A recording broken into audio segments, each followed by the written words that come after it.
Eric said here, would it be possible to do a quick simulated morning meeting, examples of the red flags pipeline review, and a to-do list? That would be great. Sure. So essentially, we jump on a Zoom call every single day, specifically with my team, but essentially, to just do kind of a mock meeting, what I would do is I say, first thing we're going to do is red flags. So red flags to me, this is, again, our morning meeting. So this happens before 9 o'clock in the morning, every single day, whether you're a solo agent, you're on a team, you're a team leader, every single day we do a morning meeting. First things first is red flags. So I will quickly review that morning, my email, my text messages, my voicemails very quickly, and just see if there's any red flags that pop up. And obviously, some of you, these should be top of mind. If they're not top of mind, I highly recommend you just do a quick review. Did I get an email last night that, was something while I was sleeping, something that's going wrong? That'll be a red flag. So I literally just have my notebook right in front of me, or you can do it on your phone, you can do it wherever, and you want to make sure that's written down. So you have that written down. That's one. Two, now you're going to go through pipeline review. So I would recommend that you have your entire pipeline right in front of you, whether it's an Excel sheet, whether it's in Follow-Up Boss, whether it's in any other software, who gives a shit where the heck it is, you should have your entire pipeline in front of you, which is number one, under contract deals. Number two, in attorney review deals. Number three, deals that are in negotiations, which means that you've submitted an offer from a legitimate buyer, the seller has it, and they're considering it. You're very close to getting a deal done, right? So those are the main three things for pipeline. And then obviously you have some hot leads that you could probably throw in the mix, which is like, I need to sell this deal today. So you review those, and then you go through that pipeline review and say, what needs to be done to take this chess piece one space down, one step closer to the closing table? What needs to be handled? And obviously for some of you, you have a TC that will handle this. Many of my teams have that. For people who are completely solo, it might just be you, and that's totally fine. Where you just need to be the one who is constantly saying, oh, okay, well, for a deal 123 Main Street, this, the attorneys haven't responded. You check the email thread, and no one's responded for 14 days. You're like, holy shit, what the hell is going on here, right? That probably shouldn't be happening. But this happens all the freaking time in real estate. Obviously, for those of you who've been in the industry for a long time, we know that, listen, attorneys just go dark. It's just what they love to do. Or they forgot, or they went on vacation, or whatever it is, okay?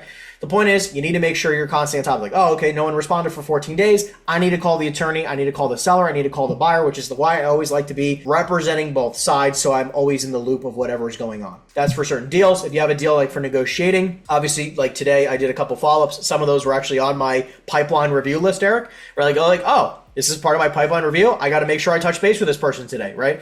So I called them up, and it was like, hey, I'm actually interested in, like, the one guy's like, the one deal I'm very close on possibly acquiring for myself. I want to, be in deep relationship with this guy. Make sure I have quick conversations with him as fast as freaking possible. I called him earlier, didn't answer me. I called him again on the follow-up time, so I called him twice today. I got him on the phone, and obviously, hopefully, he still hasn't sent me his freaking email. Let me actually make sure this. Hey, Ed, just a reminder, please send me your email when you have a chance. There's that piece, okay? And then after your pipeline review, last thing you're gonna do is create your to-do list. So I always have like a running to-do list as all my things for the agenda. Obviously, you could rank your to-do list in things that will make you the most money to the least money. So, because I would rather you forget to do things that make you the least amount of money than than forgetting things that make you a ton of money. Like all these conversations, by the way, were on my to-do list. All those conversations were on my to-do list, and every single one of those conversations, at an absolute minimum, would make me $100,000. Every one of those deals. Okay, if they were to close at a minimum, 100 grand. So it's like, okay, well then I should probably start with these conversations before anything else. Obviously, most important things for me. Now, obviously I'm in a much different place in my business than a lot of you, right? So most of you should never be just doing follow-up all day long, right? I mean, I have a huge database, tens of thousands, well over 50,000 people in my database. So if I don't make a cold call for a period of time and all I did was cultivate my database, I still would probably close a couple $1 million a year worth of business. Like cold calling is not 100% the main priority for me in my current position. However, I still make cold calls just about every single day. So for everyone here, I still recommend that instead, because I wanted to obviously have some great conversations where you guys could hear it, I'd recommend, you're still doing, right into, you do right after your team meeting, right after that meeting that you have with yourself. That's fine if you do 30 minutes of cleanup, right? Like I recommend the first 30 minutes is all red flag cleanup, pipeline cleanup, follow-up cleanup.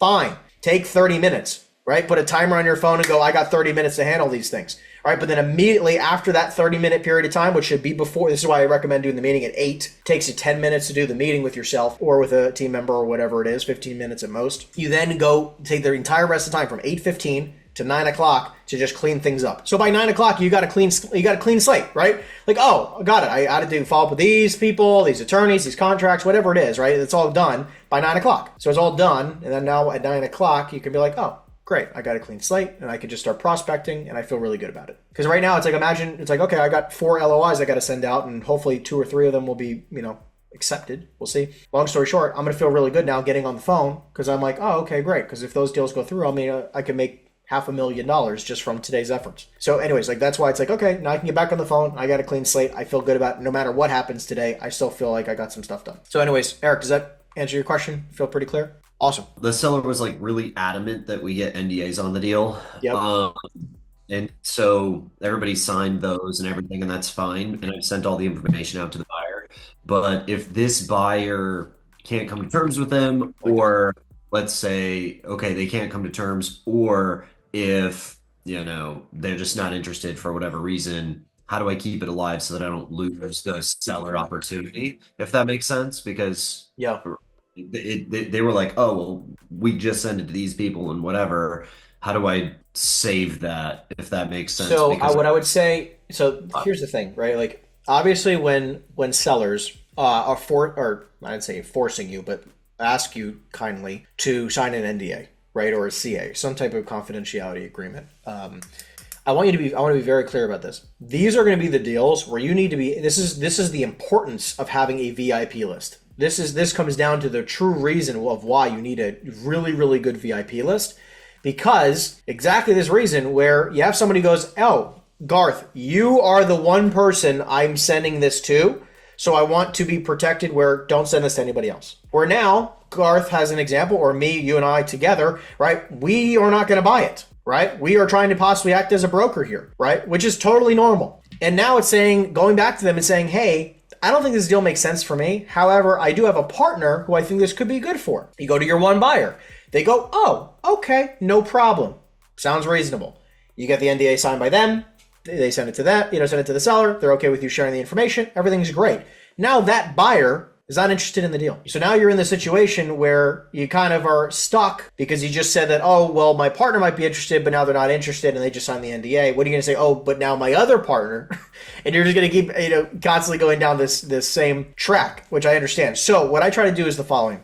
The reason why I like to have my VIP list is making sure I can vet these people before I just send them this deal. And at least have somebody, my main guy, or 1 or 2 or 3 guys, and say like, hey, listen, I have a partnership group that I do most of my business with. It's about a half a dozen people, okay, who will all make all the decisions. Would you mind if each of them signed the NDA?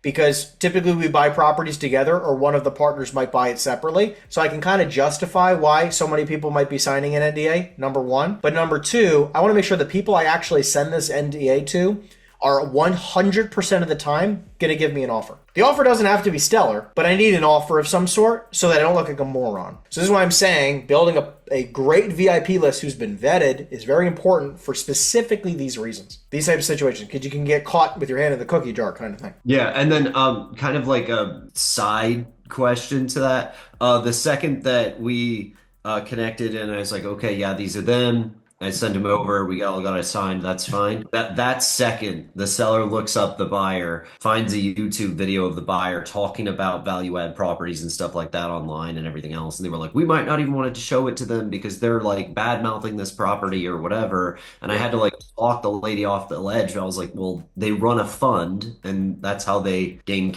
capital for the fund is they explain what they do in value add, right? And so eventually I was able to talk her off the ledge. But is there just nothing you can do about that aspect, or what do you suggest? I mean, look, there are just going to be some sellers who are just that, with lack of a better word, anal about review of the individual. And some of them are going to go crazy and Google their names. And then some of them are going to be like, I don't give a shit. I'll sign it, send it, right? Like, it just, look, every seller's different, right? Like, there's not a blanket answer for that, to be honest with you. And I think that the best way to kind of do it is take it case by case and just be prepared for anything. In this type of thing, I don't even think I would disclose that that's what they do if you continue to work with them, because some people are not going to care whatsoever. And you're just going to open up a box by saying it, right? There's no point in saying it. Now, obviously, being prepared with those types of individuals and saying like, hey, I understand they have a YouTube video, but here's their entire portfolio worth $600 million. they're clearly a good buyer or whatever it is, right? Like, and you can prove like, hey, here's their portfolio. They've closed a lot of business. They closed 2 deals locally. Like, this is a great buyer for you. And if you don't want them to put you on YouTube, that's understandable. But more so the point of saying, hey, like, and by the way, they might only do it hypothetically if they bought your property. So why would you care anyways, right? Like, they would post it afterwards as an example. But it's like there's not a blanket thing. It's more so of just using your charismatic self and having the conversation, just being transparent from day one. Okay. Yeah. So basically what I did anyway. Yeah. Okay, perfect. I think you handled it the right way. Thanks. You got it.